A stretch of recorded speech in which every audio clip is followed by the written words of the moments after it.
É a pura verdade. Meu irmão mora nos Estados Unidos há 10 anos. Esse ano faz 11. Ele era um representante da indústria farmacêutica no Brasil, bem sucedido. Casa própria. Um apartamento que ele morava muito bom, um outro apartamento, um segundo imóvel, de onde ele tinha uma renda, um ótimo salário. Um cara bem sucedido profissionalmente. E Deus falou com ele: sai da sua terra, da sua parentela, vai para onde eu te mostrarei. O último lugar que o Alexandre queria ir, nos Estados Unidos. Ele pensou que ele ia para a Europa. Ele já tinha uma promessa desde adolescente que ele ia. Ele pensou, vou para a Austrália, vou para a Europa. Não, Deus abriu a porta nos Estados Unidos. Os 5 primeiros anos que o Alexandre ficou nos Estados Unidos, Deus foi tirando tudo dele. Peraí, Deus, o Senhor me traz para um lugar para eu sofrer? Foi mais ou menos isso. O Alexandre tinha que ser desconstruído para Deus fazer o que ele queria fazer. E aquele cara bem sucedido, carismático, tem o dom da palavra, o dom do conselho. Ele é meu pastor. O Alexandre é meu pastor, meu melhor amigo depois do João. Um irmão assim muito chegado. E eu ver o meu irmão sofrendo foi aflitivo, mas ele não abria a boca. Eu sabia pela minha cunhada. Às vezes ela fala, Leninha, me ajuda a orar, me ajuda a orar. Aquele homem que era bem sucedido, tinha uma equipe debaixo do comando dele, fazia entregas para o Dunkin' Donuts. E às vezes ele chegava, ele tinha trabalhado tanto às vezes, que a minha cunhada tinha que passar pomada nos braços dele e enfaixar, para a dor muscular passar. Ele foi detonado. Emocionalmente, financeiramente. Mas Deus tinha uma promessa, uma aliança com Alexandre. E ele se apegou a isso. Aí ele veio um período no Brasil, ele estava lá legalmente, Deus abriu as portas, assim, ele já foi com o green card. Ele falou assim, Deus não abriu essa porta à toa. Eu estou aqui com um propósito. Ele estava debaixo de uma liderança difícil, muito difícil. Mas quando a minha cunhada ia me contar os episódios, ele falava, Daniela, não abra a sua boca. Porque amanhã eu serei o líder. E eu não quero semear esse tipo de semente.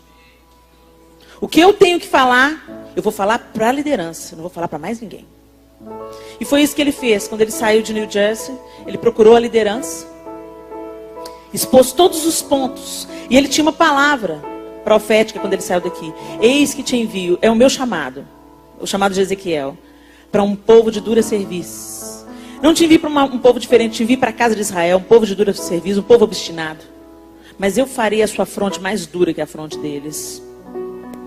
Quer ouçam, quer não ouçam, fale. E eles hão de saber que houve profeta entre eles. E o Alexandre ali, exposto para a liderança, tudo que ele achava, saiu debaixo daquela liderança. E começou então a pedir, depois de 5 anos, começou a pedir a Deus direção.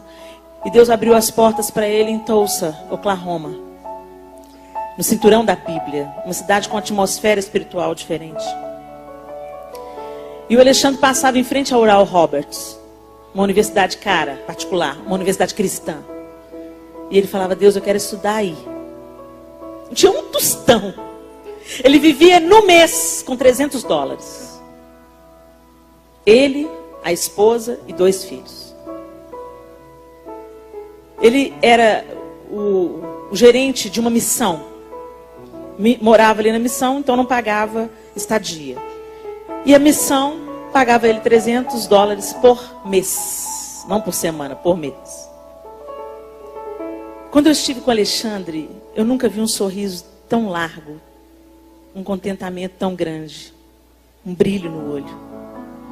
Mas eu olhava para a casinha simples deles e falava, Deus... O Alexandre perdeu. E Deus falou comigo, não, ele ganhou. Ele me ganhou. Agora ele sabe mais quem ele é do que ele sabia antes. Ele sabe mais sobre mim do que ele sabia antes. Eu tenho uma aliança com seu irmão, não se preocupe com ele. Ele tem uma aliança comigo. O pessoal da Oral Roberts de vez em quando sorteava uma bolsa. E todas as vezes que o Alexandre ia, eles falavam assim: "Ô, Alex, você de novo. Estamos torcendo por você." Mas o Alexandre nunca era sorteado. Aí um dia desses ele viu no quadro da universidade uma empresa que financiava e investia em novos estudantes com poucas condições.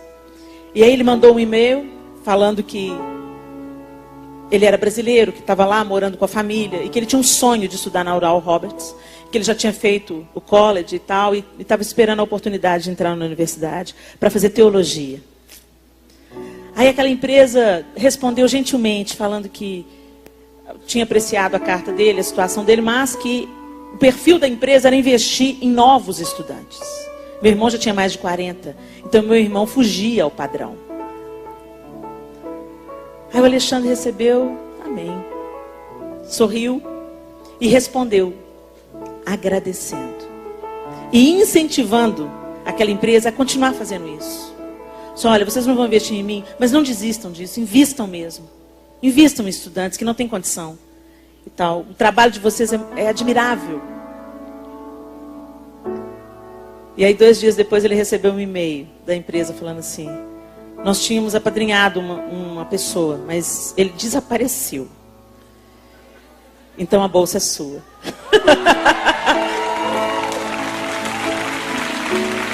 E eu tive a honra de pisar no ginásio da Oral Roberts para ver o meu irmão se graduando em teologia. E para nossa surpresa,